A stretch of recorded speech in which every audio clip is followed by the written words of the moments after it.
Dire. Quelle histoire! La France est en finale de la Coupe du Monde, 20 ans après 98. C'est beau, mais c'est pas fini. C'est tout? C'est tout ce que ça vous fait? C'est tout ce que je peux dire. J'ai été content à l'Euro. Encore, je me répète, j'étais content à l'Euro. On a fait quelque chose d'extraordinaire. On est parti en finale, on a battu les Allemands. Après, on est passé à côté à la finale, donc c'est ça qu'il faut pas que ça recommence. Aujourd'hui, on est en finale. C'est bien, on savoure un peu aujourd'hui et demain, voilà, on se reconcentre pour le match. Vous êtes très sérieux, c'est ça le Paul Pogba version 2018, leader de l'équipe de France? Ah, c'est le Paul Pogba qui veut gagner la Coupe du Monde. J'ai envie de la gagner. C'est un long chemin. On est arrivé jusqu'à là en finale. Il reste encore une étape. Si vous deviez retenir une image de cette soirée avec un tout petit peu de recul maintenant. L'état d'esprit du groupe. C'est plus un groupe, c'est une famille en fait. Et voilà, il faut juste une confirmation. Vous aviez 5 ans en 98? 6 ans. 6 ans? Voilà. Ça vous parle moyennement du coup, c'était jeune? Très jeune, mais je me rappelle. Comme si c'était hier. Et c'est ça que j'ai envie que les jeunes de 5 ans, 6 ans, 3 ans, 4 ans, toute la France qui soit heureux le 15 au soir. Le 16, et le 17, et le 18, et le 19. Tout l'été. Et pendant, voilà, tout l'été, qu'on leur laisse une belle mémoire et de belles vacances. Justement, la France est en fête ce soir, les Champs-Élysées sont noirs de monde. Quel message avez-vous envie de donner à ces supporters-là, ivres de joie ce soir? De garder votre énergie, c'est pas fini, c'est beau, on vous fait kiffer, j'espère encore, on espère encore vous faire kiffer et vous donner encore plus de joie le 15. On veut kiffer le 15. Merci Paul. Merci. Exactement, c'était la semaine dernière la copie conforme de Gordon Banks et de Lev Yashin. Il a confirmé, décidément, ces deux-là sont encore en vie, encore en lice dans cette Coupe du Monde. Hugo Lloris, c'est exceptionnel ce que vous êtes en train de nous faire vivre, de faire vivre à la France des Champs-Élysées qui sont pleins à craquer, des journalistes en tribune de presse qui sont encore en train de pleurer, c'est assez incroyable. Non, c'est une grande aventure, en tout cas en interne. C'est difficile de savoir ce qui se passe à l'extérieur, même si j'ai vu quelques images des Champs-Élysées, ça a l'air assez incroyable. Voilà, le football a cette magie-là, de donner des émotions, de rassembler tout un peuple. Et voilà, maintenant il reste encore une étape, la plus importante, certainement la plus importante de notre carrière. Et voilà, il faudra bien la préparer pour être présent pour ce grand événement. Hugo, vous vous étiez préparé à souffrir. On avait beaucoup parlé de cette équipe de Belgique qui était particulièrement forte devant. L'équipe de France, une nouvelle fois, s'est adaptée pour contrer la Belgique sur ses points forts. Je crois que le crédit revient au coach. Voilà, on a mis un plan de jeu en place, il a marché. On aurait pu se mettre à l'abri dans ce match. On aurait pu également ouvrir le score en première mi-temps. On a eu quelques situations. Voilà, le but c'était de leur laisser le moins d'espace possible voilà, pour des joueurs comme De Bruyne, comme Hazard, et également contrôler les airs. Alors c'est assez surprenant hein, parce qu'on pensait être en difficulté sur coup de pied arrêté. Finalement, c'est nous qui marquons sur coup de pied arrêté grâce à Sam. Voilà, c'est comme ça. Le football parfois est imprévisible et en tout cas mentalement, on a été à la hauteur de l'événement et c'est ce qu'il faut retenir.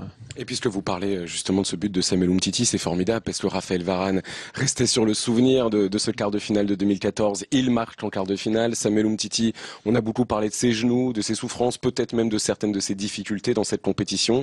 Et c'est lui qui marque.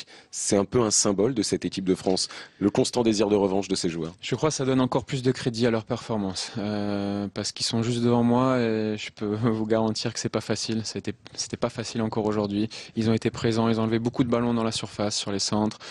Ils ont été très tranchants, ils ont été décisifs à plusieurs reprises et puis c'est vrai que voilà, Raph a eu le mérite de marquer face à l'Uruguay et aujourd'hui Sam a le mérite d'être décisif. Voilà, c'est comme ça qu'on veut voir une grande équipe. Tout le monde a son importance et c'est ce qui se passe depuis le début. Et puisqu'on parle de refrain, avec cette revanche constante des joueurs de l'équipe de France, on peut parler de vous aussi. Refrain, vous avez encore été exceptionnel en première période, notamment dans la difficulté. Vous avez su porter cette équipe en capitaine et gardien de but que vous êtes. Oui, ils ont eu très peu d'occasions franches, mais il fallait répondre présent. Je crois que le travail effectué par le secteur défensif a été remarquable. Et puis après, voilà, on est tous là pour participer à la bonne performance collective. Et chacun. Vous n'arrivez pas à dire que vous avez fait un bon match, hein. Non, on est là, on est solide depuis le début. C'est important si on veut aller loin. Après voilà, c'est le football. On sait que ça se joue sur des détails et il faut faire en sorte de les faire basculer en sa faveur et chacun doit répondre présent et aider l'équipe, surtout dans les moments difficiles. Un mot, Hugo, final, ça nous rappelle 2016. Quelle erreur à ne pas commettre pour qu'on ne vive pas ce même scénario horrible? Déjà, on a plus de récupération parce que on est allé en prolongation il y a 2 ans et les matchs étaient beaucoup plus rapprochés. Même si on avait fait une bonne finale, mais une finale ça se gagne, hein, peu importe la manière. Pour la plupart, ils n'y étaient pas, donc c'est une bonne chose. Et pour ceux qui y étaient, voilà, il va falloir donner ses ressentis, s'exprimer comme on le fait depuis le début. Le groupe est vivant. Voilà, il y a cette liberté entre nous de pouvoir s'exprimer, de pouvoir parler. C'est une bonne chose. Ça permet de faire avancer tout le monde et voilà, c'est avec cet état d'esprit qu'on va aborder cette finale. Il y a encore un peu de temps pour bien récupérer, connaître notre futur adversaire et puis ensuite on se plongera dans les détails et pour bien préparer cette rencontre. Dernière question avant de vous libérer, Hugo. Il y a Robert Pires qui brûle d'impatience à l'idée de vous interroger. Il est en plateau à Paris.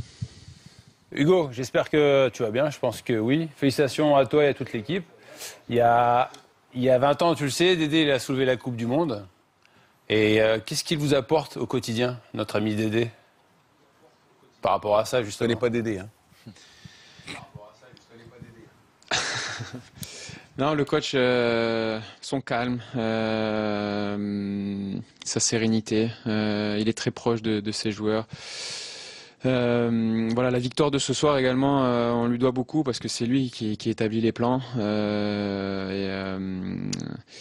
Et je crois qu'il lui aussi a tenu un rôle à merveille depuis le début. Donc voilà, derrière une grande équipe, il y a toujours un grand entraîneur et il nous apporte également son vécu, son expérience de joueur, de capitaine, également d'entraîneur. Et maintenant, voilà, comme j'ai dit avant, et on le sait, on est bien placé pour le savoir parce que 2 ans, voilà, ça s'est pas passé comme on le souhaitait.